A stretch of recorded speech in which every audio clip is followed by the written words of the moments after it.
And we are live, ladies and gentlemen. WeatherBrains episode number 490. This is the pre-show. This is the episode that will be released into the wild on Monday, June the 15th. We are actually recording this episode on Friday, June 12th, because we're on a Friday night special. And hello, Ginger. Hello. How are you? I am well, thank you. How are you? I feel guilty. I mean, I feel like we're taking up your Friday evening. This is horrible. You should be out doing something important. Well, my husband's making dinner, and this is our Friday night. So you're really just hanging out with us for dinner. Awesome. Great. I feel like I'm barging into a personal party. We are streaming live on YouTube. We're going to start the audio show here in just a second. We promise to get you in and out very quickly. Okay. But you're so kind to do this. I'm so happy to do it. And it might be just me and you. This is great. This could be a one-on-one. I've never done a one-on-one here before, so I promise no. It's good time for a first. There you go. I promise no nosy personal questions or anything hard. This will be.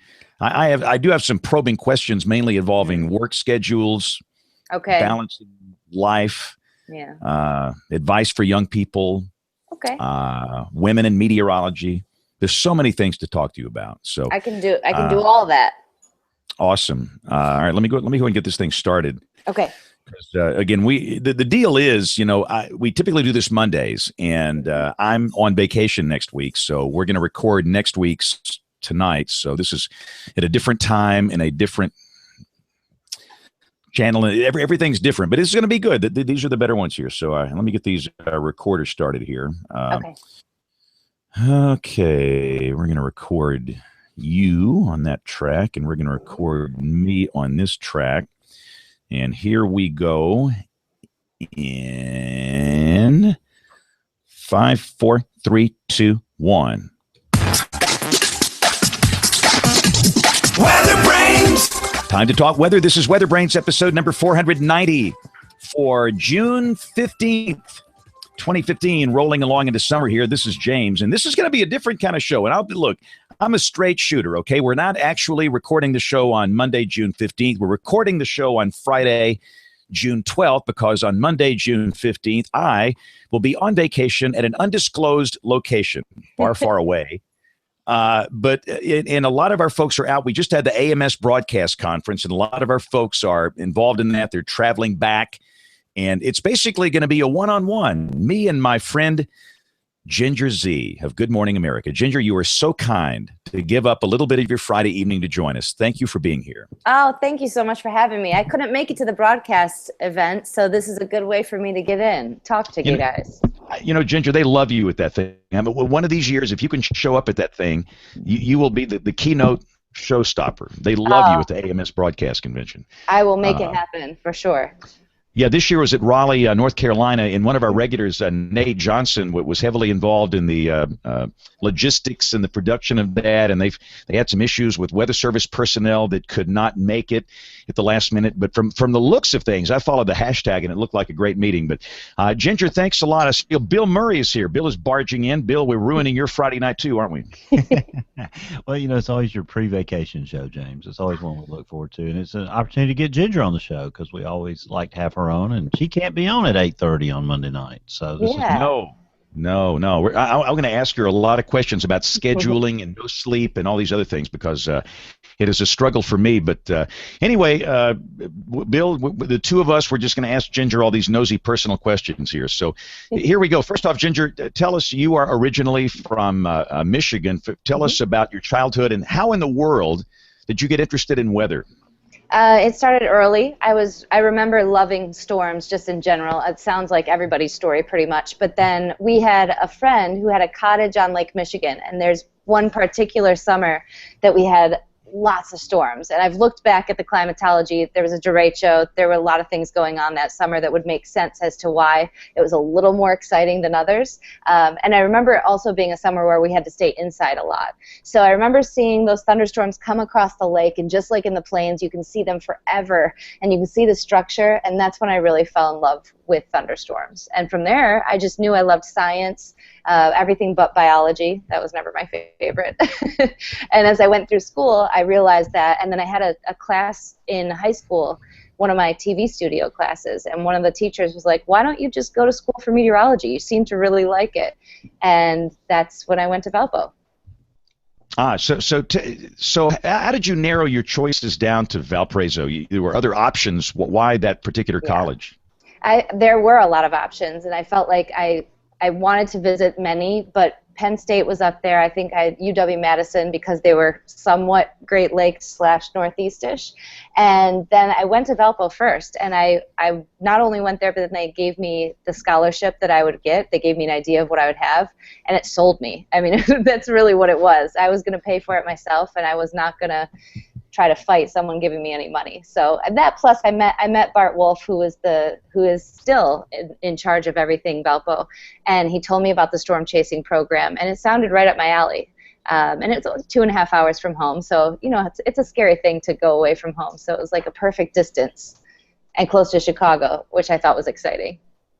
Well, let me ask you this: you're a woman in science. What can you do to encourage other women to get into science? I don't know what it is about society where it just seems like that's a man thing, and that's insane. Yeah, I know, and it's still that way, which is so strange. I had a really great role model in my mother, who has got like 4 master's degrees in different parts of nursing. So she's the reason why science wasn't scary to me, although her type of science is still scary to me. And but I think that's what you need. You need role models, and if those role models can be mothers and sisters and aunts, and then on a more public scale, I've been talking to the AMS a lot. I've been talking to my PR people at ABC because it's something that's really important to me, and I think we could start it as low as or as young, not as low, but as young as Disney age, Disney Junior.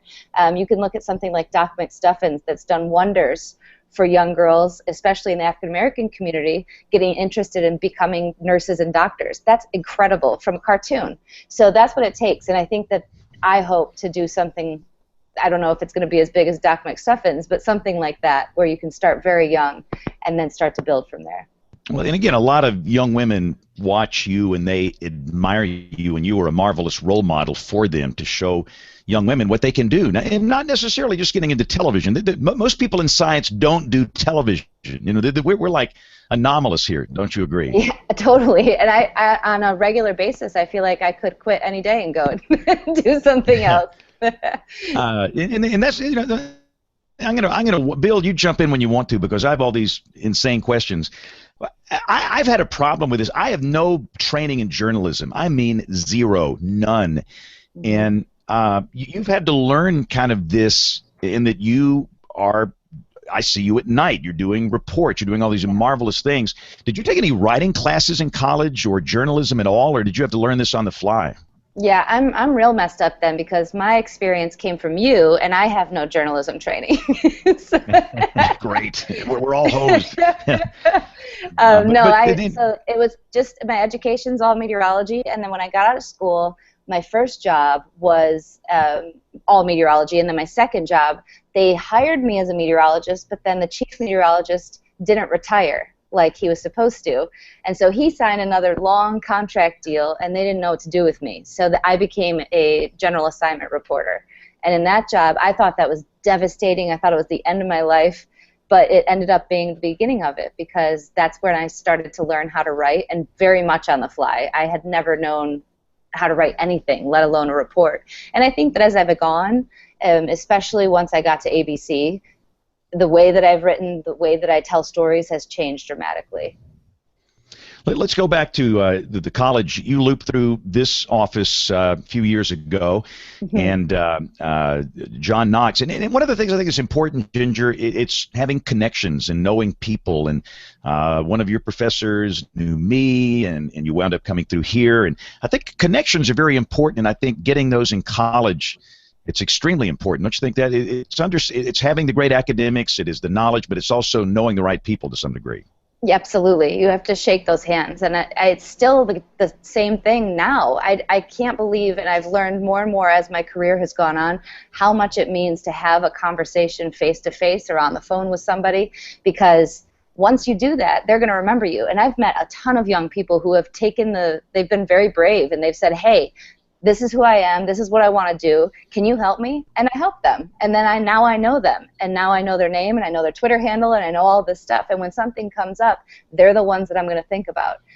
So that's never going to end being important. And actually, I find it getting more and more important even in my career.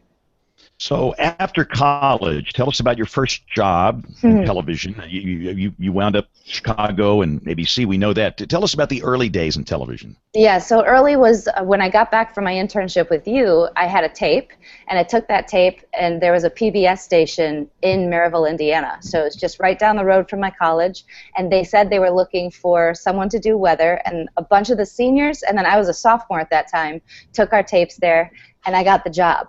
So I was very lucky to get that job because I was then on TV, even though it was taped and it was PBS, for 2 years. So I had 2 years worth of experience while I was in college. And I think that was super helpful. But I thought it was a key, like, going to give me the right of way into a job, and it didn't. So I graduated. I had this, what I thought was the best resume tape ever, because I had 2 more internships on top of yours, and I had 2 years of experience. I sent tapes everywhere, and I got no responses. I mean, none. So that's when I started to, and I had sent it to the smallest markets ever, and no one was interested.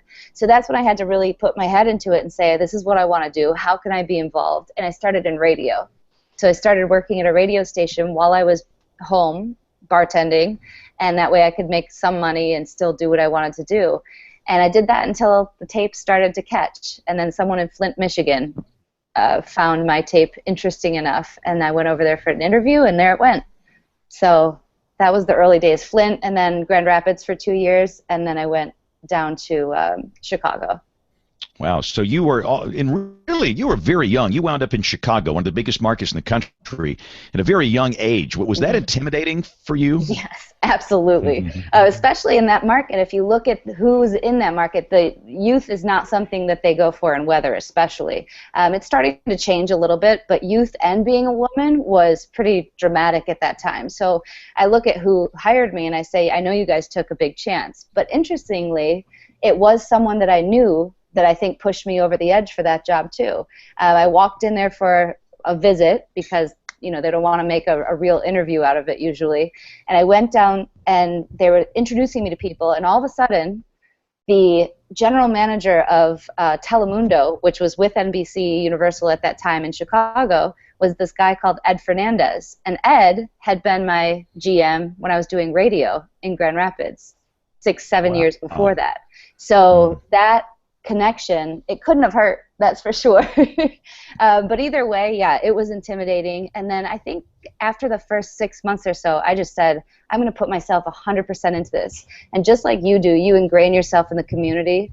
That's what that's one of the biggest things I ever took from you, and what helped me in Chicago is I just started going to everything, every school, every function, every charity, and I started shaking hands and telling people my story. And then they didn't look at me as a young woman. They looked at me as a meteorologist. Right. And you were very successful in Chicago. And from there, describe the move up to ABC. And initially, you came to ABC working weekends with GMA, right?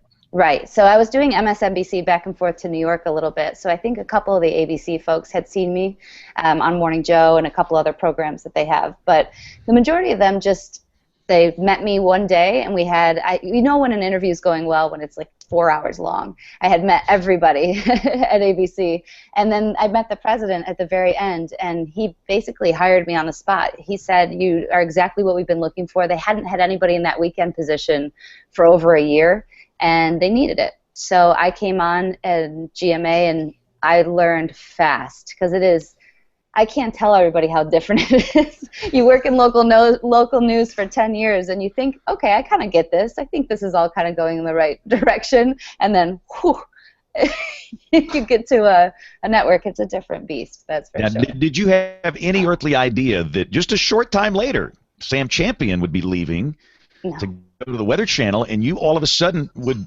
take the weekday job? Did you have any inkling that would happen as soon as it did?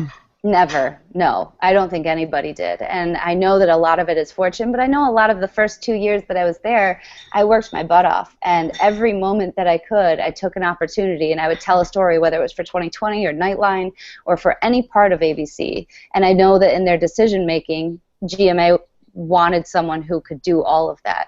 And Sam also was fond of me, and we had a good friendship and understanding relationship, so that didn't hurt either.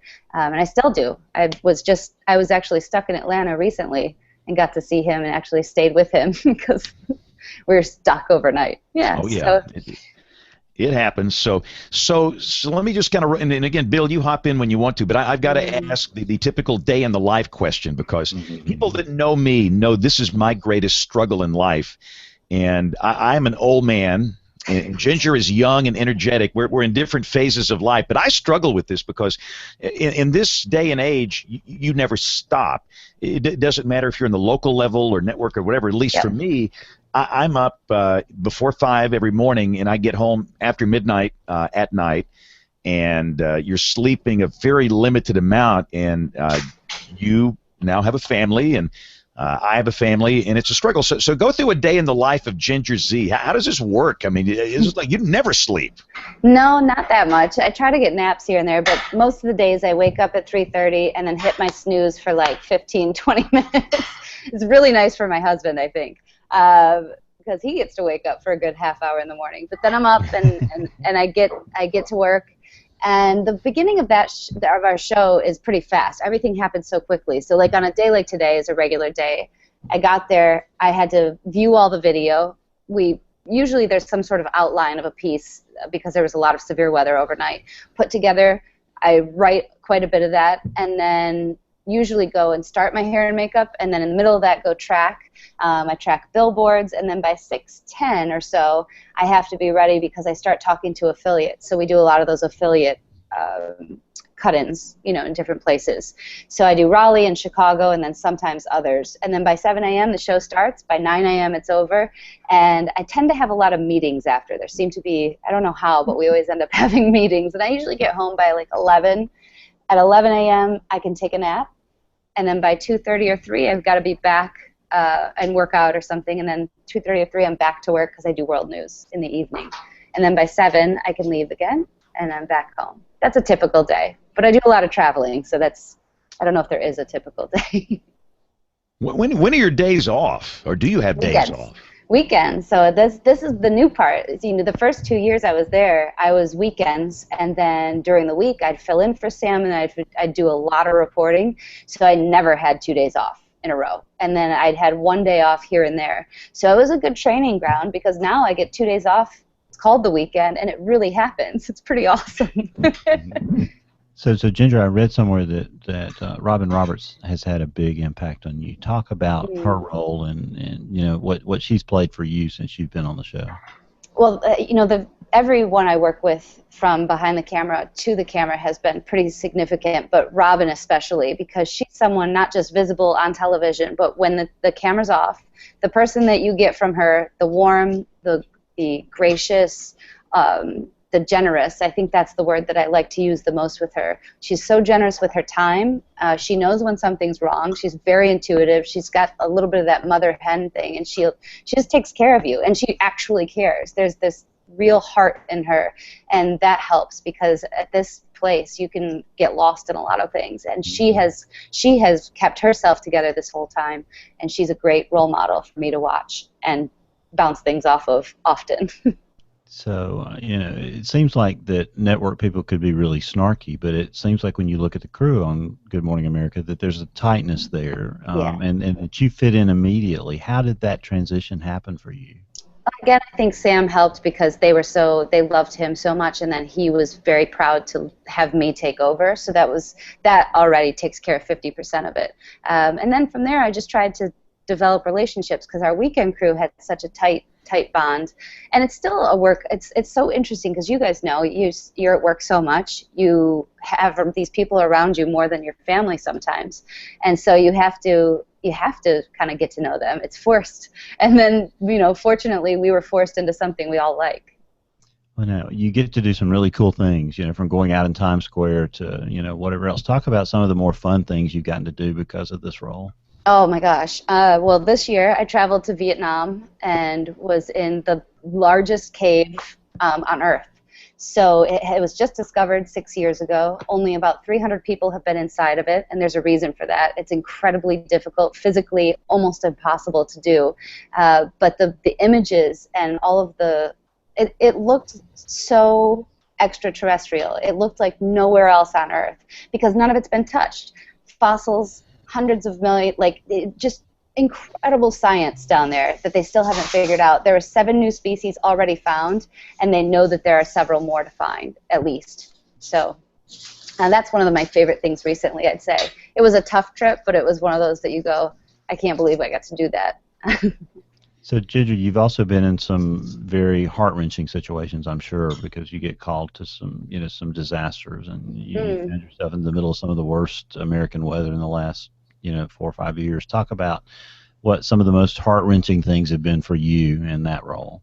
I'd say Katrina still stands out. That was my first big storm to cover, and I was covering it for my station in Grand Rapids at that time. It was a Lynn television group, and I covered it for several stations.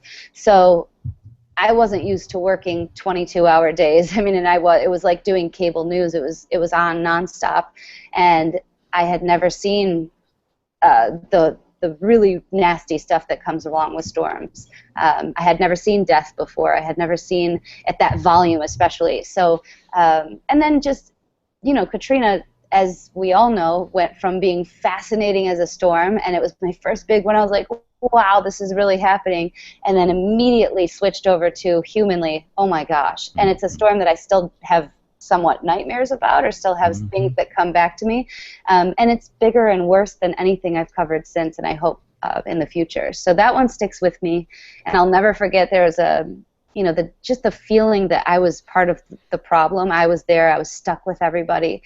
We were dehydrated. We were starving. We didn't have anything. We didn't have any gas or any way to get out of there. And you really felt guilty when you left. And that feeling follows me every storm that I go to. Not to that degree, I would say, but every storm I leave, I think, it's a guilt, and then it's also this, I can't believe how lucky I am. I know that I get to go home and I have electricity and I have a roof over my head, and it's a very comfortable and safe place, and that's what a storm takes away from you. Hopefully that's all it takes away when it just does damage, and that's still enough to kind of rattle you. So I've seen that too much, and what's interesting though, and what I love about still covering these and why I think it's important, is people do respect it once they see it. And humans are really interesting after. It doesn't matter if it's a flood or a flash flood or a tornado or a hurricane. I've seen everybody afterward, even in wildfire, and they all act the same. The psychology of people is all the same. So they go through these roller coasters of feelings, and that has been fascinating to watch in all those situations. So, Ginger, you took a pot shot from David Barter. Whatever came of that? The comment that he made, the AP television writer. I know a lot of people came to your side. We've been cheering you on that we had a real meteorologist in the role that you're in right now. So, talk about how that affected you, and what came of that eventually. I'm at the point now, and I've been lucky enough to be in TV long enough that I feel like I kind of enjoy the challenge of someone coming at me. I don't think it really hurts. I think it helps. And if you look at it that way, it's never going to hurt you. I think the things that hurt me is when someone comes at my intelligence, and I think that they're wrong, and I need to make sure that they know that they're wrong.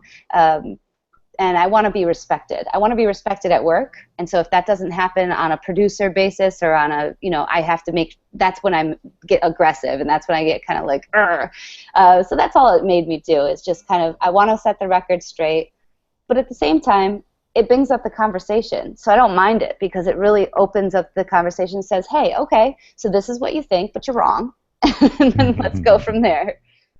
So let's just open the question up here to the trolls, the haters, and the know-it-alls. Yeah. Down here at my level, this level, we get it all the time, because we're dealing with very specific, localized forecasts where you can make big mistakes, high-impact mistakes, and they really come after you. But even at your level, I would assume you get your fair share too. Yeah, it changes because of what you're saying. Chicago was great because it was such a huge population, but yet you're still in a very small area, and you're still responsible for millions of people's days, and they really do hang on those words. And so I think I got great training in that high impact type of like relationship with people. And because social media was already big then, I got constant attack and praise. And so something that someone said to me, which is interesting, is you can't take all the bad, but you also can't take all the good. You can't, people could call me pretty all day and tell me how wonderful I look and how they want to marry me and how all of the positives. You have to kind of find yourself right in the middle of the whole thing, because you have to just be confident in what you're doing. I still get it, though. I blocked somebody today because I had to. There's a certain point. I usually tell them to have, here's a note. If I ever tell you, I hope you have a better day, that's usually the end of us.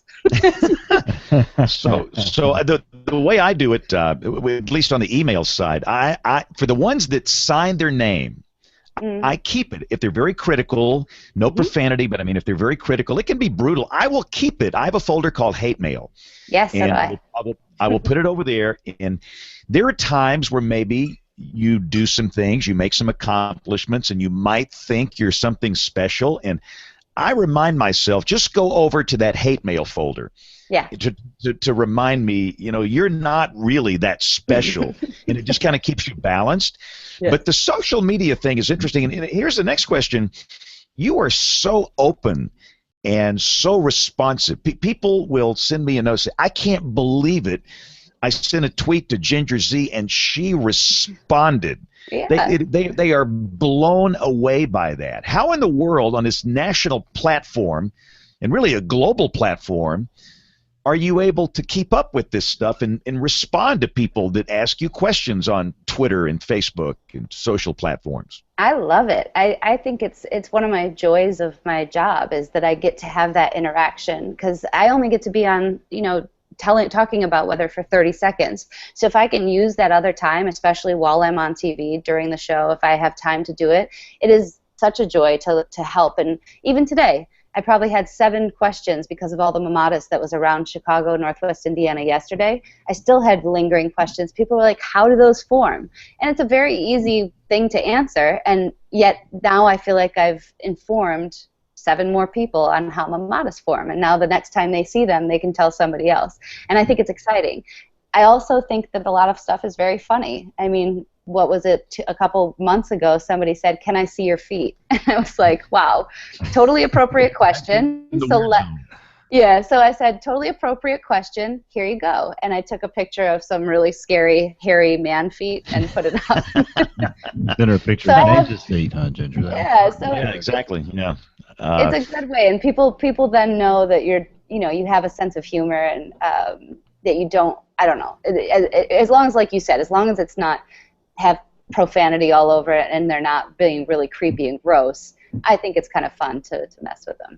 So I will ask you the same question people ask me. Do you have anybody else that tweets or posts for you, or is that all coming from you? It's all coming from me, so 100% me. The only time I've ever had someone help me was when I was in Vietnam and I was in a cave and I couldn't do it.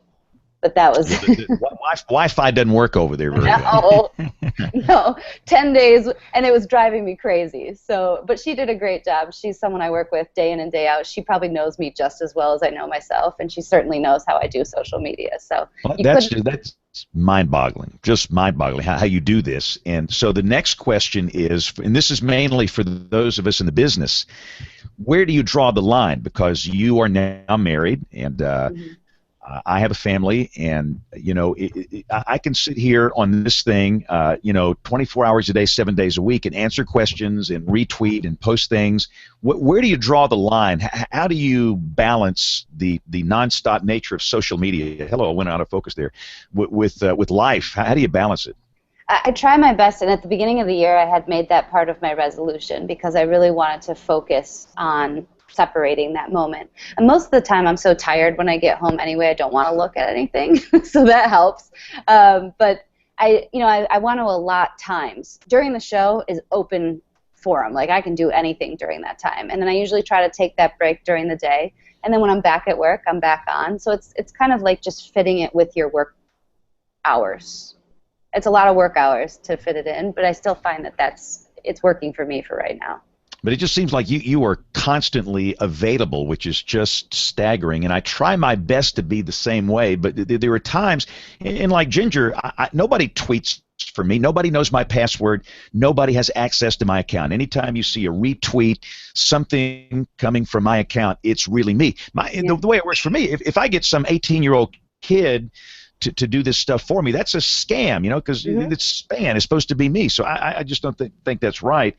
But there are times, like next week, I'll be on vacation, and I will check it from time to time, but I am not going to ruin a family vacation by dedicating, 18 hours a day to that. You just can't do that. You have no life. No life at all. I was just in Italy, and again, it helps that you don't have Wi-Fi in a majority of the places we were, but we just did it, like we post one picture at the end of the day or something, nothing big, but it kind of gave a pause, and it, refocuses you, and it was our anniversary trip, so it was a lot of fun, and sometimes you want to share a little bit of that, so after something's done, that's another thing that I've learned, is that you don't put things on while you're in a place, you do it afterward, just so you avoid any safety concerns.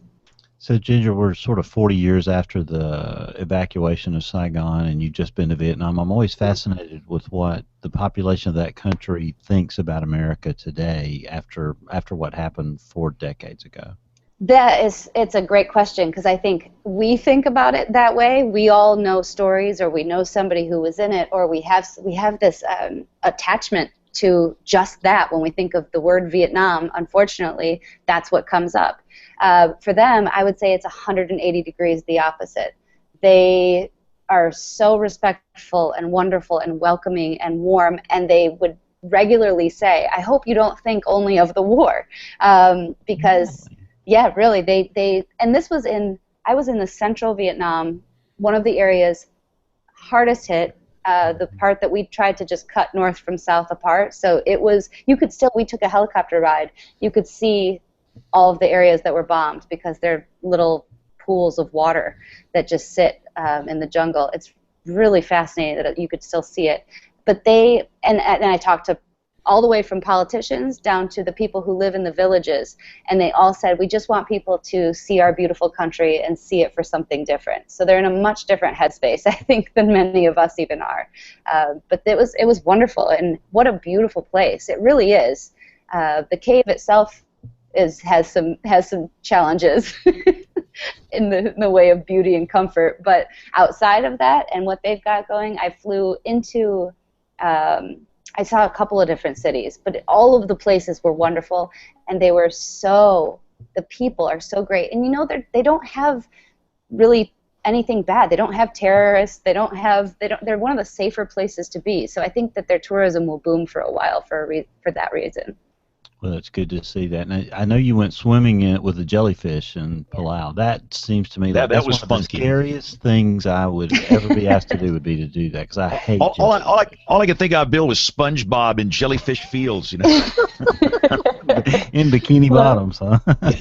No, Palau was paradise. Like, Vietnam was a challenge. We had to hike through the jungle. We had to be in a cave for 8 days. We had spiders and big jungle centipedes and all these crazy things. And I was camping for over a week, and that's a big deal. No shower, none of this stuff. Palau was awesome, and I wanted to stay with the jellyfish forever, because once you get over the inherent thing in your brain that says don't swim with jellyfish, and you start feeling it, it's like swimming in Jell-O. They're so soft, and they're all over your body. They're hitting your face, and you're like, this is okay, this is great. So I got very pruny because I stayed in too long. So Ginger, the jellyfish, I guess, evolved over time not to need their stings. Is that why they don't have them anymore? Right. They didn't. So when it was 12,000 years, I think. And anyway, the limestone rock came up, and the lake was formed, and so all the predators were not inside. So it was just the jellyfish constantly reproducing, and then over time, their tentacles became these short little nubs. So they don't look like normal jellyfish. They have like these little fists, a bunch of them, and the only thing that they still sting is their food, their plankton and things that they're eating on. But they just got a new invasive species in that lake, so it should be interesting to see what happens if they start to evolve the other way. Now, Ginger, you live in New York City, one of my favorite places on earth. Talk about some of the fun things and your favorite things that are in the Big Apple. Oh my gosh. My friend was just here, and it's so funny because she, in 7 days, 8 days, whatever she was here, she did more than I've done in New York City. I feel like I travel so much that I don't get to see much of New York. But what I do love is just as what it is, and everyone talks about this, is the energy and the culture. You can find anything you want here. It's a constant. There are always street fairs. There's always some sort of food expose. There's always something, some art exhibit, and it's on every block. You don't have to go far. We rarely leave our neighborhood because you don't have to. But then if you do, you find all these other pockets of the city that are so great. I think it would take me my entire lifetime to figure this place out. Mm-hmm. So that's the other part, is it's a nonstop challenge to find and figure out and see what you want to see next. And I really look forward to doing that, because I feel like the first 2 years I really wasn't here. This has been the first year that I've lived here. So do you have any favorite restaurants you can share with us? Sorry, James, I didn't mean to jump you there. Oh, that's okay. Outside of our neighborhood, we go to one restaurant. My husband loves it. It's called the Waverly Inn in the West Village. That one's good. And around here, I like the Mermaid Inn. It's this little seafood joint not too far. It's tiny, though. It's like one of those spots where the tables are all together, but the food's so good. So let's talk about your split. And by the way, we know that your husband is cooking dinner, so we're not going to keep you much longer, Ginger. I mean, we don't want to spoil this here. It might be ready. But talk about this split shift thing. You got Good Morning America, and then World News Tonight. Describe those two shifts, and of the two shifts, which is your favorite to work? It's tough because I get to do quite different things. GMA is so fast. The morning goes by, and I'm like, what just happened? And I always say I really admire our director of GMA, because it's a 2-hour program that's almost like an awards show. But remember, like the awards shows that we're watching, they have all year to prepare for that. There's a lot of camera movement. There's a lot of different locations. There's tons of audio. You think about what's going on. That's how our show is. There's concerts every day. There's things going on. And she's able to make it look seamless. That part probably makes GMA my favorite, because there's so much going on. At the same time, on World News, I have a little bit longer, and in my pieces, I have a little bit more of a chance to give some information and get the science part out. So I love that too. The whole evolution of what's happening even on our program is interesting. We're really going to more, our producers love pictures, which who doesn't love a picture? And if you look at social media as any indicator, if I post a picture versus posting a graphic, people are going to react 1,000, 5,000 times more. So you have to look at what you can speak to people with. What can I explain using a picture versus a graphic? And even asking, what I usually do is I ask my mom or I ask my husband, and I say, what interests you? And I find myself that pictures and video are starting to take over much more than graphics, which I never thought would happen. It seems like and I asked all the local television meteorologists come on the show. I asked them, why in the world would somebody stay up until 10 or 11 o'clock to get the weather when they can see it on their phone all day? It seems like the morning is just where the big growth is, and I guess you guys are blowing away the Today Show now. I mean, it's not even close. You guys are doing a great job. We're doing well, and but it's always a fight. I think that's what we're constantly told. You can never. It's like you have to look at your bad emails folder every once in a while. Remind yourself you're not doing that well. But yeah, it's been fun. But it's always, like I'm saying, that evolution of what people want and what they're reacting to is changing. So for me, someone who's, again, that graphics thing, we're kind of in this new realm where the first hour they really don't want to see a lot of graphics, and I was like, but we have to do them. It's so important, and really. Graphics are important when you have a convective outlook. It's important when you have a hurricane track. There are important graphics, but there are some that on a national level, you're right, nobody wants to see me given, a bunch of high temperatures from half the country, because it really doesn't mean anything to most of the people watching.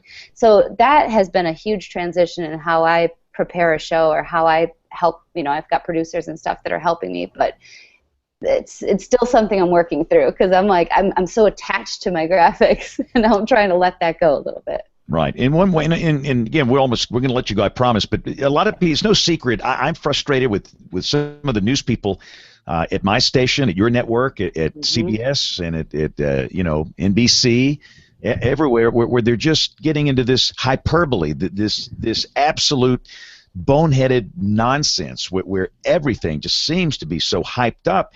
Everything. It's a big deal. It's so frustrating. And when I tell people, I have no control over what they do in news. People think that we're, just together all the time, and I don't know what they're doing over there, and I assume it's the same way for you. Oh, it's totally the same way. And we've gotten, the stuff that we can control, we control. The three of us that work together in the mornings, we constantly watch if there's anything to do with weather or meteorology outside of the weather forecast part. We make sure to check those scripts. We make sure to check this as much as we can, the topic bars, all the things that come up. But inevitably, somebody's going to change something, and when it's not coming out of our mouths or our fingertips, then there's going to be a problem. And so on a regular basis, we get in fights in the morning, and we have to fight for what we believe in. Just this week, we had the same thing. It's like, I don't know where they get the information either. So we've even in the last year, I've really worked hard at making our weather team have this central hub where we're all on the same page. Because if you don't have that, then you're in real big trouble, because you're going to start confusing people. And then we get that information out to the larger hub within the news division. And that has helped us kind of erase any of the big mistakes. But we still end up, things slip through those rings. And all of a sudden, I'm like, where did they come up with that? Oh, my God. And You're welcome to my world. It's like, what bonehead wrote this? It's just like, facepalm. I just want to do this facepalm thing so often. But to their defense, they don't know any better. Right. And I guess I asked them, please come see me. I'm very open. I would love to have you come over sometime, and we can talk, and I can explain things. And it's like, I know they're busy, but goodness, it just... And I've gone the other way. I won't even let them come to me. I just go straight to them, and I say, does anybody have any questions? Can I see that intro? Can I see the lead? Because that way we're babysitting it all. It's kind of like making those relationships, those handshakes that are so important, because then they start to feel the credibility with you, and you start this regular relationship where it's like, if they don't get messed up at 11 a.m. during the day for world news, then we're not going to have a problem. So I make sure that if I can't go down there, Melissa, who works with us in the afternoon, goes down, says, hey guys, any questions? Here's where the severe weather is going to be today. It's not going to be tornadoes. There won't be a tornado outbreak. That's not a word we use. There's a lot of things that we have to, you just kind of pounce on them first. You tell them what you think's going to happen, and then you hope for the best. Yeah, James just gets a cloud in Tuscaloosa, and he gets tweets about whether there's going to be a tornado, because folks are still still scared here about that sort of thing. But Ginger, I just had one last question that we really thank you for being here tonight on making this show work for us, because we've been waiting to have you on. But you mentioned something early, and I'm kind of stupid about television, but you said you tracked billboards as part of your process in the morning. Tell me what that is. So anytime I'm in the audio booth, I've got a couple minutes early in the morning that I've got to get through there. It's any of the commercials that you hear in and out, the bumps in and out of because for some reason, weather is able to do that, because I don't have as much news credibility, or so, I don't know why. But I get to read, whether it's something really weird, like a cat litter, or it's kind of like old school TV. It's like going back to This Is Brought to You By. So it's always Good Morning America. It's brought to you by whatever. Gotcha. So those are the billboards. So what's the biggest knucklehead, the biggest thing that's ever happened out there in the streets in Times Square that's embarrassing? Oh my gosh. I feel like we get people, it's funny because Michael Strahan works with us, but he has his show, and so he's often watching the end of our show while he's getting ready. And he said the other day, I watched you give this guy the nastiest look, because people will reach over while we're standing where we are. There's like gates. Reach over, they're touching you, they're like grabbing you. So that was recently. I was like grabbed by this guy. It was shaking me. He said, he said, your face was priceless, because I must have given him the death stare. Don't touch me. You should get him to be a bodyguard, Ginger. That would be good. Exactly. We have them too. We'll never get that hurt. But gosh, in Times Square, you never know what's going to happen. I feel like we've got, just as long as people keep their clothes on, I'm happy. One more question. I promise this is the last one. So, coming into work, do they provide transportation for you? Do they have a driver that picks you up and gets you into work because it's so early in the morning? Or do you take public transportation? No, I get a driver. I could not imagine getting on the subway at 3:30 a.m., No, I don't think anybody should do that. That's probably not a good idea. No, they provide we pay the tax and everything. But anyway, yes, we get a driver in the morning. And I don't know what I would do without that. I don't live far, but it really makes a difference because you just have to you don't have to think about it. You don't have to worry about, do I get an Uber or a cab or any of that stuff. So by the time you're at work, and then I get a ride home too. So that's nice. But once it's world news, it's up to me. Then I've got to find my way. So last thing and we're done, advice for young people, maybe somebody in high school or college watching this, and they would like to do what you do. What is your advice? Then do it. I think that's my biggest advice is find a way that you can do it now.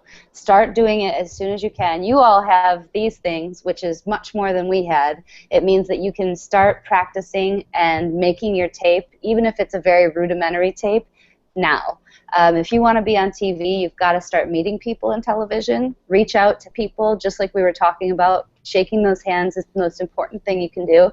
And then your education. Your education is the backup to all of that. So once you have all of those kind of strung together, you're going to be in great shape.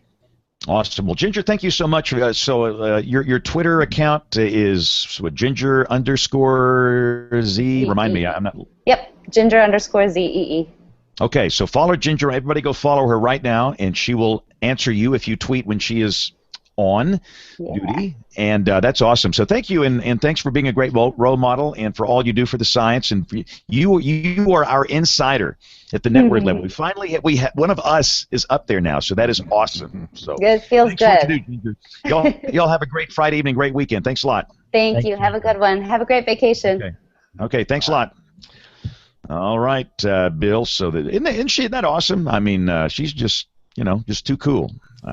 Well, she's just an amazing person, James, and we are lucky to have her in that role for sure. And it's cool that she came through your office there. That's really neat. Yeah, absolutely. So what we're going to do is take a quick break. We do not have a Professor Peters. However, Tony Rice, my man, has an astronomy special. We'll come back with Weather Roundup, Picks of the Week, and more as WeatherBrains rolls along. Looking beyond the atmosphere, here's Tony Rice with your Astronomy Outlook. Have you seen Mars in the sky lately? Yeah, me either. Actually, neither has NASA. They've not heard much from the 2 rovers and 5 orbiters actively exploring the red planet in about a week. And they won't next week either. It's all completely expected, though, and the reason is simple geometry. Mars is still there, it's just lost in the glow of the sun. Every 2 years, the orbits of Earth and Mars place the sun directly between. This is a period called solar conjunction. For about 2 weeks, the sun is so close to Mars, from our perspective here on Earth, that data cannot be safely sent or received. This forces NASA and other space agencies to leave their spacecraft on their own for a little while. Before this period began on June 7th, controllers at NASA's Jet Propulsion Laboratory in Pasadena, California, uploaded a series of tasks for the Curiosity and Opportunity rovers to complete during this period, sort of an interplanetary honey-do list. No new commands will be sent to Mars before June 21st.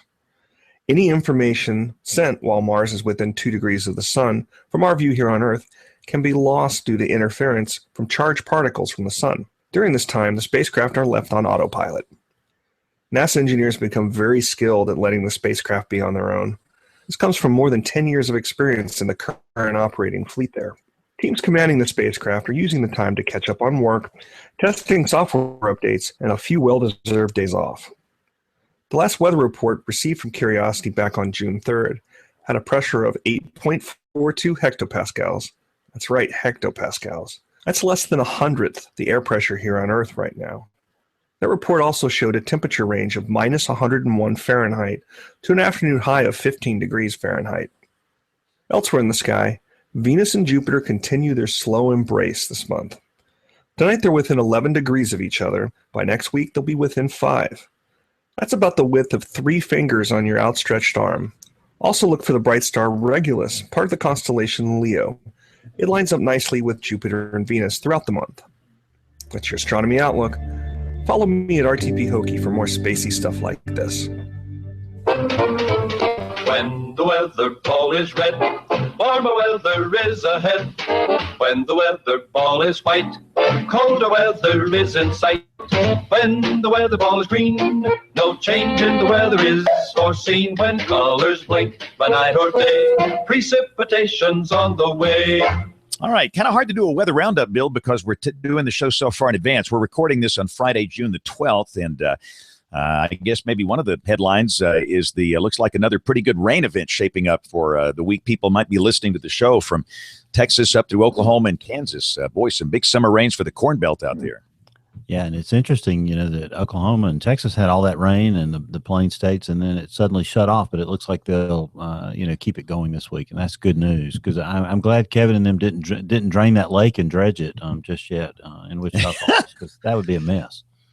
Yeah, and where we are down in the southeastern U.S., little ridge is nosing in, so we'll be heating up down here. We'll see maybe some mid-90s, and I note. And I'm about to kind of get off the grid, but it looked like some of the global models this morning came in with a little tropical system in the Western Gulf. Do you see that one, Bill? Well, it's been oscillating back and forth. It looked for a while like that. It might not. I think there was some thought that system in the Eastern Pacific would maybe be close enough to cross over, but I don't guess that's the case. But I've been kind of expecting this with the lower pressures across the Gulf, and I think it's something we'll have to watch, these homegrown systems this year, with the El Nino being a little more hostile to the main development regions. And in fact, the model I saw today almost suggested our friends in good old Galveston might have to. Of course, I'm just saying that so I can play my song here. And if you're in Long Branch, was a really great artist when you really think about it. He has some good songs. Lineman for the county and Galveston. Wichita lineman. I think he was great. Some people called him Glenn Cowbell and all this, but I thought he was very talented. So, but anyway, we'll keep an eye on that. But overall, it's summer, and obviously, most everybody's out. We're doing this at an odd time, and I'm thankful, Bill, that you came on the show tonight to accommodate my schedule, and I'm out for the week of June 15th, but we'll get back on the regular Monday night schedule. And so obviously we'll do the email and Nate's news and all that on the next show. But I was going to suggest as my pick of the week, the AMS15 hashtag on Twitter. Absolutely. It is a treasure trove of really good information. And I look at this, and I've not had a chance to really study it much today because this has been a very busy week, but maybe on the airplane or something, I'll sit down and look at this. But there's just it looks like some really, really good speakers and good information. I see our friend Kevin Laws from the National Weather Service in Birmingham was out today and did his talk on how the Weather Service office where he works dropped the false alarm ratio from 80 down to 40. Based on going back to basic science and getting the polygons right and things like that. He's got a fascinating talk. Kevin spoke. So many speakers were there. And obviously, Bill, you didn't make it and I couldn't make it, but it looks like they had a great time out there. Yeah, it's exciting. And we'll be in Norman next weekend with the NWA Council mid-year meeting. And, of course, planning is I guess everything's wrapped up now for October for the annual meeting that'll be there. But, the abstracts are being waded through now. The agendas will be coming out shortly. So it's going to be a fun time to be in Oklahoma City in October with the National Weather Association. Yep. So Bill, what you got to pick this week? Or my pick of the week is one of the things that came off that hashtag, James. That was that weather.gov. The Central Region has some impact warning graphics that I thought were pretty cool. And they're experimental right now, but I'll send that over and let whoever the webmaster du jour is for tonight's show. I'm gonna make Brian do this one because you see the nice thing about it, there's no pressure because this show's not going to be released in the wild for like 3 days here. So I'm still going to make Brian. I'm excited, James. We're going to have a Katrina show in August, a special show. Because that's going to actually fall right around our 500th show, which is a unique milestone. So somewhere around that Thursday, the 27th, I think it is, we'll have a special show. I don't know who the guest is for this coming Monday, a week from this coming Monday when you return, James, but we'll have somebody in place by then. And we'll be talking with the folks from the Weather Network in Canada on the 29th. And Lance Rothfuss will join us on July 6th talking about the Facets program. So I hope you have a great vacation, James. Rest and relax. We got the heat safety rules all queued up for next week, and we'll hit them hard. Wait, but before we got to go, we got to play this one here. I got so many great clips from Kevin, but before we go, check this one out. We interrupt this program for a CBS Radio Net Alert Bulletin.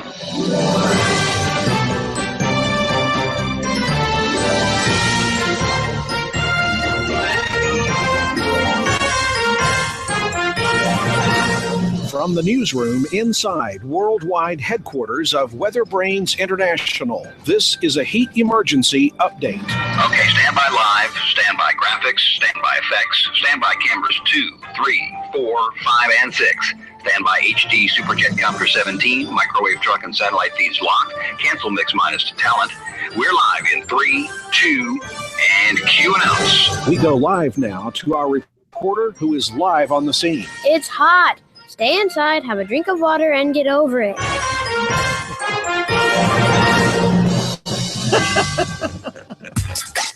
That was awesome. That's some classic stuff. We ought to do a show with our classic gags, this stuff that Kevin has sent in. But we're going to wrap this one up. Thank you for listening. Great to have Ginger on the show. Weather Brains is typically done Monday nights at 9:30 Eastern, 8:30 Central, and you can watch us at live.bigbrainsmedia.com. Most of you listen to the show, but however you watch or listen, we thank you. You want to get in touch with us, the email address, it is email@weatherbrains.com. Aubrey Urbanowitz, our email officer, will be back on the show next time with a bunch of emails from you. Our social media accounts are on the website, weatherbrains.com. We'll have show notes and all kind of good stuff. So on behalf of the entire WeatherBrains crew, I'm James Spann. Thank you very much for listening. Have a wonderful week, and God bless. All right. The two-man show. I like it. Bill, you out? I think Bill beamed up on me. All right, guys. Thank you all. We'll see you back. The next show will be on Monday, the 22nd. We'll see you all then. Bye.